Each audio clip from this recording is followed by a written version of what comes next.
स्वागत है आपका आज के एपिसोड में। चलिए शुरुआत करते हैं पिछले अभ्यास प्रश्न से। भारत में निम्नलिखित सेवाओं पर विचार करें। 1. तत्काल भुगतान सेवा। 2. राष्ट्रीय स्वचालित समाशोधन गृह। 3. आधार भुगतान ब्रिज प्रणाली। 4. राष्ट्रीय वित्तीय स्विच। उपर्युक्त सेवाओं में से कितनी सेवाएं भारतीय राष्ट्रीय भुगतान निगम की पहल हैं? ए केवल 1, बी केवल 2, सी केवल 3, डी सभी 4। इस प्रश्न का सही उत्तर है विकल्प डी सभी 4। चलिए देखते हैं इसके विश्लेषण को। भारतीय राष्ट्रीय भुगतान निगम या एनपीसीआई, इसकी स्थापना आरबीआई और भारतीय बैंक संघ द्वारा भुगतान और निपटान प्रणाली अधिनियम 2007 के प्रावधानों के तहत की गई थी। तत्काल भुगतान सेवा, राष्ट्रीय स्वचालित समाशोधन गृह, आधार भुगतान ब्रिज प्रणाली और राष्ट्रीय वित्तीय स्विच सभी सेवाएं और पहल हैं जो भारतीय राष्ट्रीय भुगतान निगम से जुड़ी हैं। अतः विकल्प डी सही है।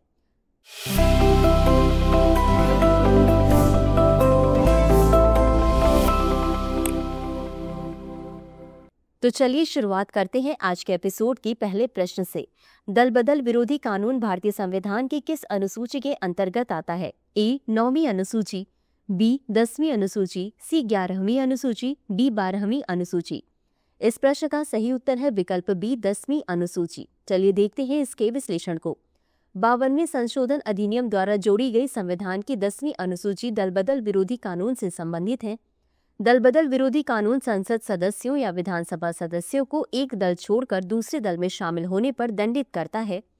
यह किसी अन्य राजनीतिक दल में शामिल होने के आधार पर निर्वाचित सदस्यों की अयोग्यता के प्रावधान निर्धारित करता है। अतः विकल्प बी सही है। अगला प्रश्न है, बालूखंड कोणार्क वन्यजीव अभयारण्य के संदर्भ में निम्नलिखित कथनों पर विचार करें। 1.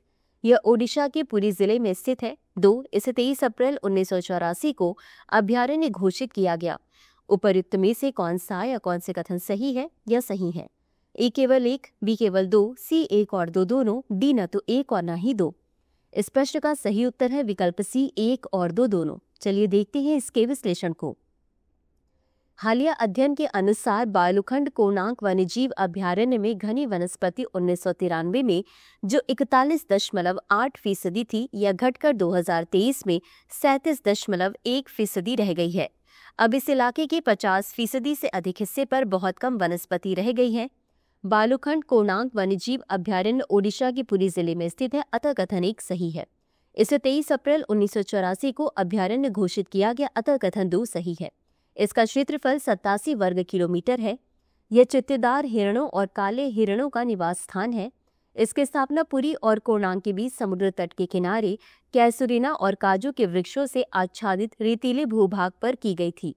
अगला प्रश्न है, आयोनियन द्वीप के संदर्भ में निम्नलिखित कथनों पर विचार करें। 1. यह द्वीपों का एक समूह है जो आयोनियन सागर के पूर्वी भाग में ग्रीस के पश्चिमी तट पर स्थित है। 2. इसमें 7 प्रमुख द्वीप तथा कई छोटे द्वीप शामिल हैं। 3. माउंट एनोस आयोनियन द्वीप का सबसे ऊंचा स्थान है। उपर्युक्त में से कौन सा या कौन से कथन सही नहीं है या नहीं है?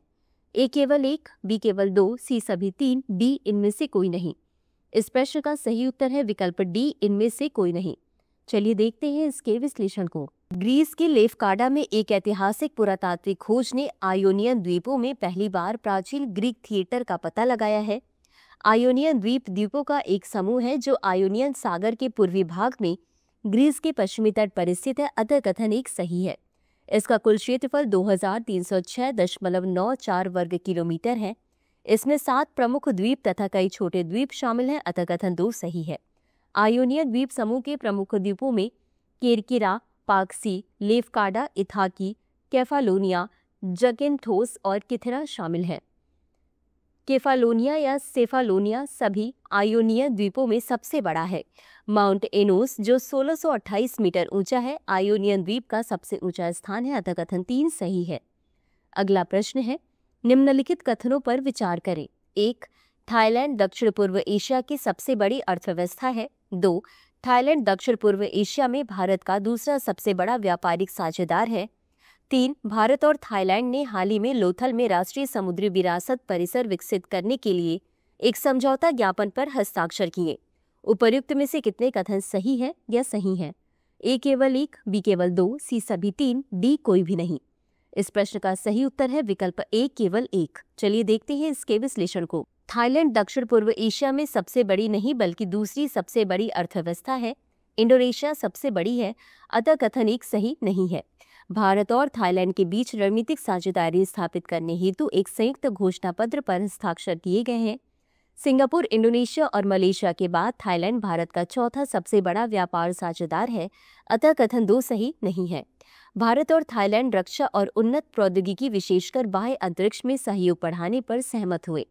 भारत और थाईलैंड ने हाल ही में लोथल में राष्ट्रीय समुद्री विरासत परिसर विकसित करने के लिए एक समझौता ज्ञापन पर हस्ताक्षर किए, अतः कथन तीन सही है। अगला प्रश्न है, पीएम कुसुम के संबंध में निम्नलिखित कथनों पर विचार करें। 1. वर्ष 2019 में शुरू की गई इस योजना का प्राथमिक उद्देश्य सौर ऊर्जा समाधानों को बढ़ावा देकर कृषि क्षेत्र में बदलाव लाना है। 2. इसके तहत मांग आधारित दृष्टिकोण को अपनाने के साथ राज्यों एवं केंद्र शासित प्रदेशों के अनुरोधों के आधार पर क्षमता का आवंटन होता है। 3.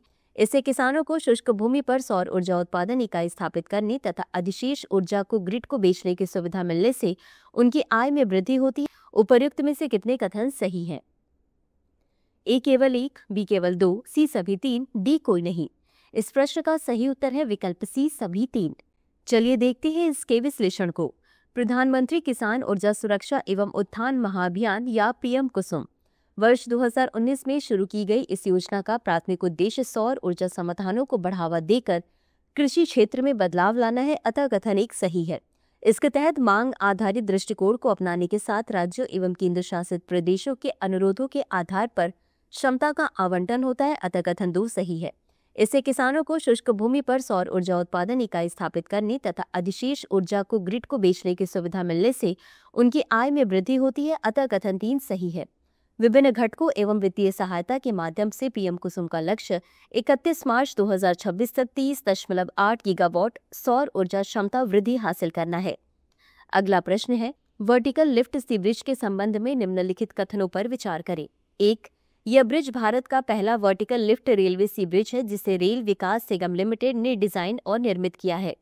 2. यह ब्रिज कुल 3.07 किलोमीटर लंबा है। उपर्युक्त में से कौन सा या कौन से कथन सही है?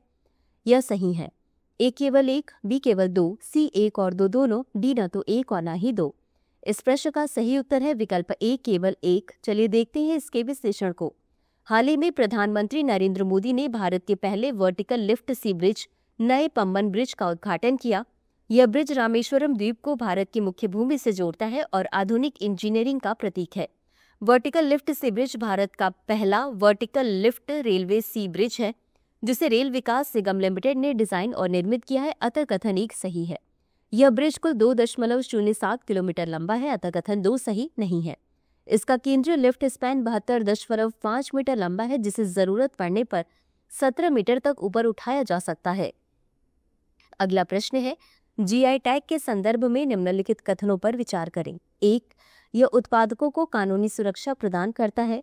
2. भारत का पहला जीआई टैग प्राप्त उत्पाद दार्जिलिंग की चाय है। उपर्युक्त में से कौन सा या कौन से कथन सही है? यह सही है। ए केवल एक, बी केवल दो, सी एक और दो दोनों, डी न तो एक और न ही दो। इस प्रश्न का सही उत्तर है विकल्प सी एक और दो दोनों। चलिए देखते हैं इसके विश्लेषण को। हाल ही में भारत ने 4 विशेष मसालों को भौगोलिक संकेत यानी जीआई टैग प्रदान किया है। इनमें महाराष्ट्र से अमरावती पिप्पली, तेलंगाना से वारंगल चपाता मिर्च, तमिलनाडु से विरुधुनगर सांबा बट्टल मिर्च और केरल से थलादान ग्राम्बू या लौंग शामिल हैं। अब जानते हैं जीआई टैग के बारे में। यह एक प्रकार का पहचान चिन्ह है जो किसी विशेष स्थान या क्षेत्र से जुड़े उत्पादों को प्रदान किया जाता है। जीआई टैग आमतौर पर कृषि, प्राकृतिक या विनिर्मित वस्तुओं के लिए दिया जाता है। यह उत्पादकों को कानूनी सुरक्षा प्रदान करता है, अतः कथन एक सही है। भारत का पहला जीआई टैग प्राप्त उत्पाद दार्जिलिंग की चाय है, अतः कथन दो सही है। अगला प्रश्न है, ब्रेक थ्रू पुरस्कार के संदर्भ में निम्नलिखित कथनों पर विचार करें। 1. इसकी स्थापना वर्ष 2015 में सर्गेई ब्रिन, प्रिसिला चैन और मार्क जुकरबर्ग, यूरी और जूलिया मिलनर और एनी वोजस्की द्वारा की गई थी। इस पुरस्कार का उद्देश्य वैज्ञानिकों की उपलब्धियों का सम्मान करना है। उपर्युक्त में से कौन सा या कौन से कथन सही है? यह सही है। ए केवल एक, बी केवल दो, सी एक और दो दोनों, डी न तो एक और न ही दो।